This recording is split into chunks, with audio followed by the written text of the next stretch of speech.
আমি ব্যবসায়ী ছিলাম, অনেক শ্রমিক ভাড়া করে একদিন একটা কাজ করালাম।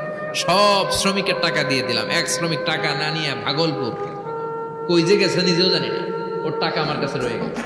এই শ্রমিককে আর টাকাটা বুঝাই দিতে পারি নাই। এই টাকা দিয়ে আমি কয়েকটা ছাগল কিনলাম। এই ছাগলগুলো বাচ্চা দিল, ওগুলো বাচ্চা দিল, ওগুলো বাচ্চা দিল, দিতে দিতে বিশাল ছাগলের ডেইরি ফার্ম করে ফেললাম তার ওই টাকা দিয়ে। এক যুগ 12 বছর পরে সে এসে বলে আমার টাকা ফিরায় দাও। আমি বললাম এই যে ছাগলের ডেইরি ফার্ম পুরোটাই তোমার। সে বলে আতাস্তা জি মিন্নি, আমার সাথে ঠাট্টা করো? আমি পাই সামান্য কয়টা টাকা, এক যুগ আগে যে টাকা পাইতাম ওইটা দিলেই চলবে।